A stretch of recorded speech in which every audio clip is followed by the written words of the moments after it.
On September 11, 2001, nearly 3,000 innocent Americans were intentionally murdered. Over 1,000 soldiers have died and thousands more have been maimed or wounded. We dedicate this video to their memory and to the capture, trial, and punishment of those responsible. Please join us in a prayer or moment of silence in tribute to them. In its final report, the 9/11 Commission ignored the following significant facts and questions that conflict with that report's conclusions. Why did a third skyscraper at the World Trade Center that was not hit inexplicably collapse? Building 7 at the World Trade Center was never hit by an airplane and had no significant fire. It was 47 stories high. It was constructed of steel. Yet at 5:30 p.m. it fell perfectly straight down into a small pile of rubble, just like a controlled demolition. Why did the Federal Emergency Management Agency lament that the specifics of the fires in World Trade Center 7 and how they caused the building to collapse remain unknown? Larry Silverstein, the leaseholder of Building 7, who collected insurance of $7 billion, is on tape saying he ordered the New York Fire Department to pull it, to destroy the building with explosives. In October of 2001, Scientific American told us that they just don't build them as tough as the World Trade Center. Considering that Meridian Plaza in Philadelphia burned fiercely for 19 hours yet never collapsed, how could the South Tower at the World Trade Center fall after burning less than 1 hour? How could the North Tower fall after burning only for 2? How could the jet fuel have caused the collapse when the Federal Emergency Management and other government agencies have stated that most of the jet fuel was gone in the initial fireball? Moreover, how could the fires have caused the collapse at all, since recent fire tests by Cardington found that a steel building survived fires in experiments with extreme temperatures beyond the range possible with jet fuel?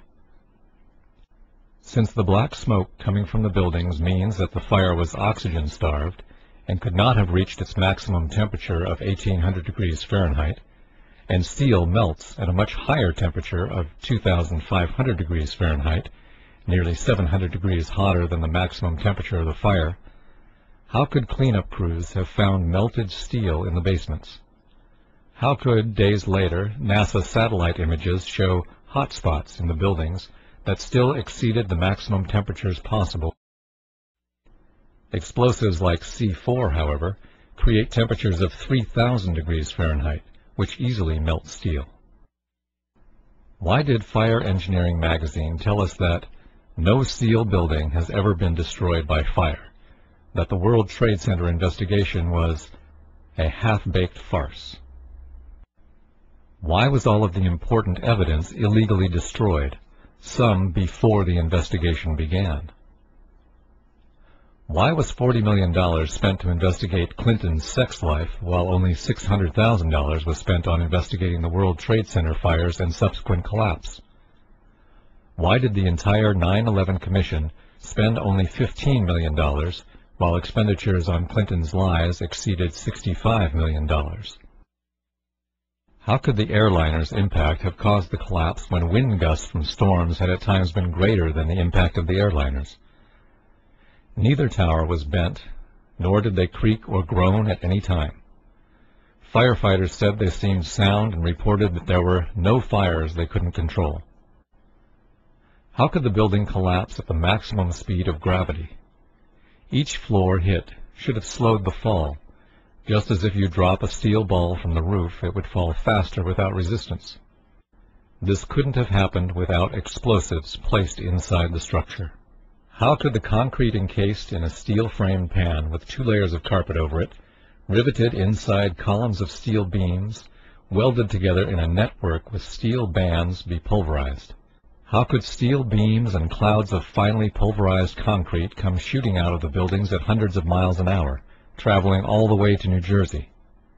This is only possible with explosives. The buildings fell rapidly, according to the 9/11 Commission, because the bolts, rivets, and steel framework were weakened by the fire. If so, Then how could the concrete be pulverized and ejected at high speed, since the force to do that is greater than the force needed to shear the weakened steel, bolts, and rivets? How could the Twin Towers fall straight down when the damage and resulting fires were only to one corner, two sides? Only the tops of the Twin Towers should have fallen, and they should have fallen over, not straight down. In fact, the top of one tower did fall over onto Building 4, so there was no building weight to crush the floors below. So what caused the collapse of those floors?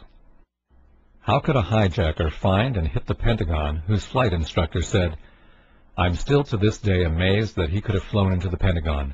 He could not fly at all"?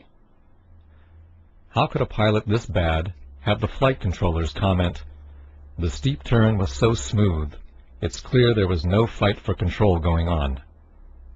The complex maneuver suggests the hijackers had better flying skills than many investigators first believed. Why did NORAD fail to stop the attackers 4 times on September 11, 2001? 3 times after they knew the planes were hijacked and intent on mass murder. How could this happen when NORAD had successfully intercepted off-course and suspected hijackings 67 times during the year prior to 9/11, according to the Associated Press on August 13, 2002?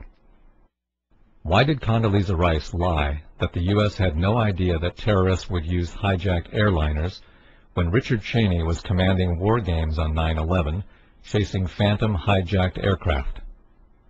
Why were our Air Force planes diverted from intercepting the real hijacked airplanes? Isn't it too much of a coincidence that the 4 hijacked aircraft had only 20% of their seats filled, while all other transcontinental flights that day had 70 to 90% of their seats occupied? Why did the New York Times not publish the results of a Zogby poll, which showed that 66% of New Yorkers want the 9/11 investigation reopened? This poll also found that 49% thought that VIPs in the government knew ahead of time and let it happen.